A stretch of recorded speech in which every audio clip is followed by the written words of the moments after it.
It is finally here, the final chapter, The Last Dance for Eddie Brock and Venom. This, of course, is supposed to be the ending of this trilogy that doesn't feature Spider-Man, and also a stepping stone for what comes next, which is a little weird since the film is called The Last Dance, but I'm gonna avoid all the spoilers and just tell you what I generally thought about this film in this video. So no spoilers, let's get to it.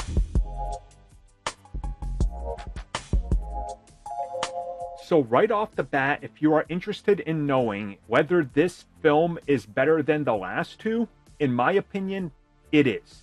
This is the best of the Venom trilogy.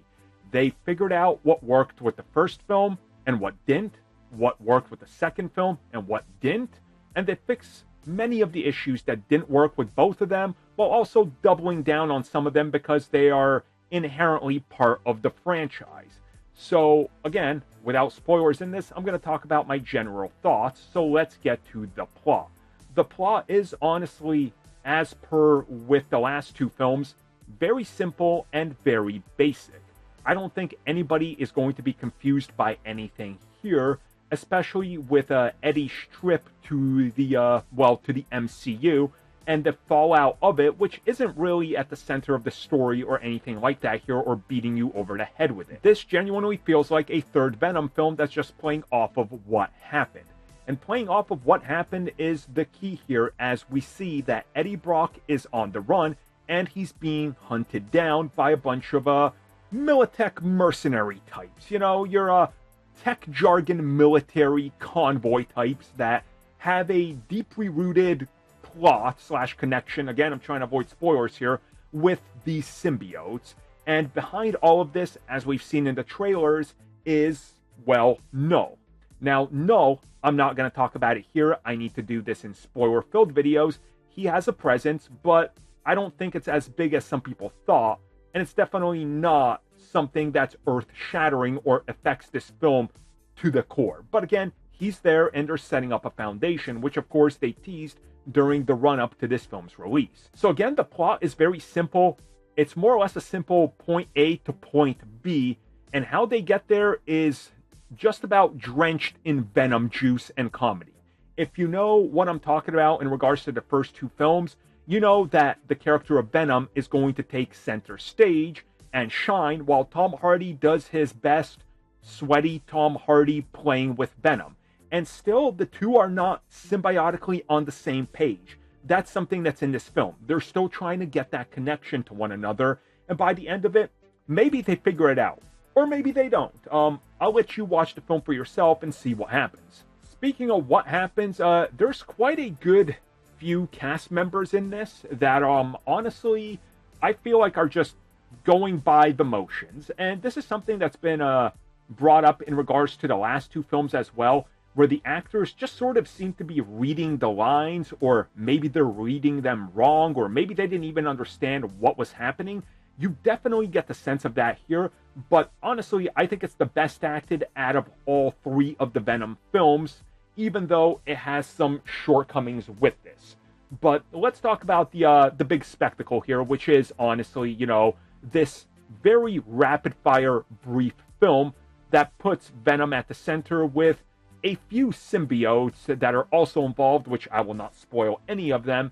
And of course, this giant blow-off with, the enemy force here that's after Venom, why they're after Venom, and specifically what happened with the Venom symbiote and the planet of the symbiotes plays a role in this. And I honestly thought that that was welcome. And again, as somebody that knows the comics, I thought that what they do here is explained pretty well.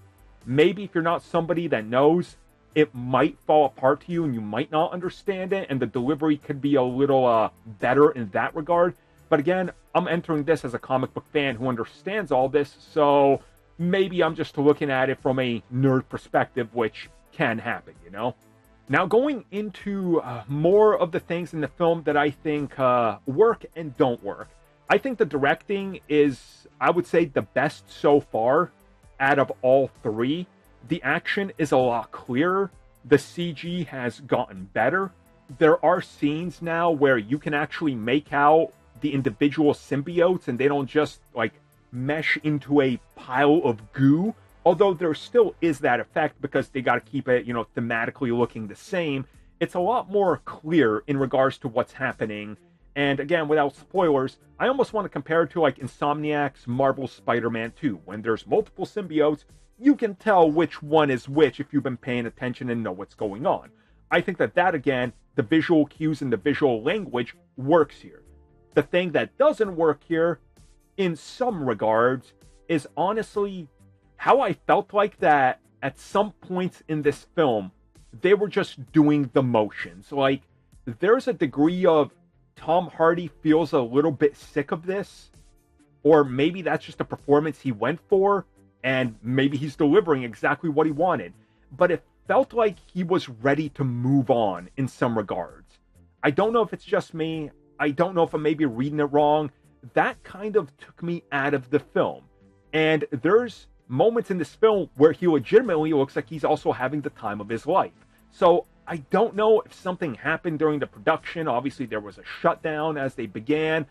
Did something affect it here? What went wrong? I don't know. But the bigger deal here to me is that the film is the best of the three. And I think if this is the last one, and they're not doing a Venom 4, and obviously they are already rebooting Venom with a animated CG film, I think that this is a good ending to the foundation that they have here. And I am going to talk about more of the, fallout of this in spoilerific videos that will follow in the next couple hours once I make them and let the review sit there for a little bit. But I will say that I genuinely did enjoy this film. And again, I am somebody that enjoyed the first one, liked the second one a lot more, so I kind of knew what I was getting into. The few issues I have with this film, and there's a few points of contention I can't get into here due to big spoilers, I will talk about those and do a giant spoiler-filled review. I think that those can honestly make it or break it for some people. That's all I'm going to say. That's all I'm going to say. But getting into the headspace of knowing what this franchise is, accepting it for what it is, and watching this film for what it is, in my opinion, it's a good ending to a trilogy that has ups and downs all over it. So you guys know I don't grade things here, but would I recommend this film? If you like the last two, yes. But if you are waiting for this to somehow reinvent the wheel and rebirth Venom and suddenly make you like this franchise, you are not going to find that here. As a matter of fact, this might be a film that completely turns you away if that's what you're looking for. Well, everybody, thank you for watching that video. And as always, you can like, subscribe, share, do whatever you will. Check out the recommended video that's popped up somewhere on the screen. And also, if you would like additional content, including more discussions and more unfiltered content, check out what we offer to the members section, which has new videos going up all the time.